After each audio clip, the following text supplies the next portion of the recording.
Cette semaine, on va vous parler d'une ethnie qui est à fond dans l'actu, mais dont bizarrement on n'entend pas beaucoup parler. On va vous parler des Rohingyas.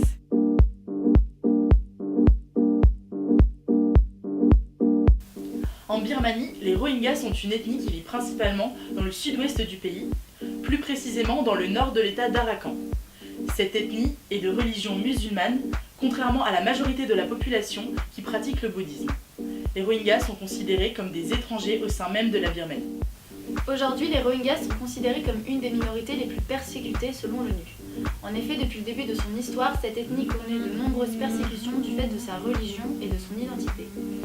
Selon le Bureau de coordination des affaires humanitaires de l'ONU, à la date du 5 janvier, environ 65 000 personnes se trouvaient dans des camps répertoriés, des campements de fortune ou des camps d'accueil à Cox's Bazar.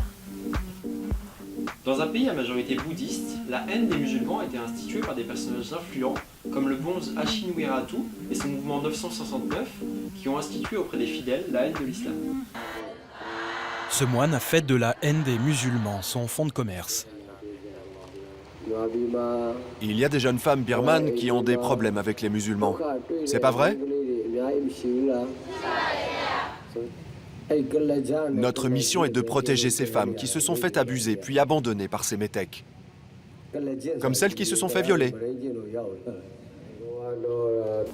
Les Rohingyas ne sont plus birmans, ils ne possèdent plus la nationalité du pays. En cause, le général Ne Win, qui impose le bouddhisme comme religion d'État après son coup d'État de 1962. S'ensuit en 1982 une sélection dans les ethnies du pays. Seules 135 ethnies ont obtenu la nationalité birmane car elles correspondaient, selon la loi instaurée, aux races nationales. À partir de cette date, les Rohingyas ne sont donc plus birmans. Selon l'État, ils seraient arrivés par la volonté de colons britanniques et ne seraient donc pas assez anciens sur le territoire pour être légitimes. Soyons clairs, cette version est contestée par tous les historiens, puisque la présence des Rohingyas en Birmanie est attestée depuis des siècles. Les Rohingyas sont donc apatrides. C'est quelque chose qui enfreint la Déclaration universelle des droits de l'homme, qui explique clairement que tout individu a droit à une nationalité et qu'il ne peut être privé arbitrairement de cette nationalité. Cette notion est capitale car le fait qu'ils n'aient pas de nationalité les prive de tous les droits associés. Ils n'ont pas accès aux écoles, aux soins et au marché du travail. Face aux exactions commises dans le pays, les Nations Unies ont demandé à sa présidente Aung San Suu Kyi d'intervenir, d'écouter sa voix intérieure et de parler directement au peuple birman.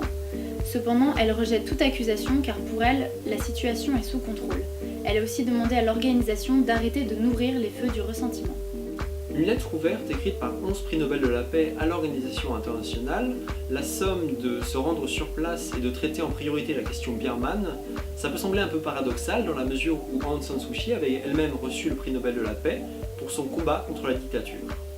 Si on a choisi de vous parler du cas des Rohingyas aujourd'hui, c'est parce que c'est une crise qui est loin d'être résolue, que c'est peu médiatisé et qu'en plus ça crée énormément de réfugiés que les pays voisins doivent gérer. C'est la fin de l'épisode de cette semaine. Toutes les références sont à retrouver sur le site de la Pause Actu. Et on vous dit à la semaine prochaine pour une nouvelle vidéo.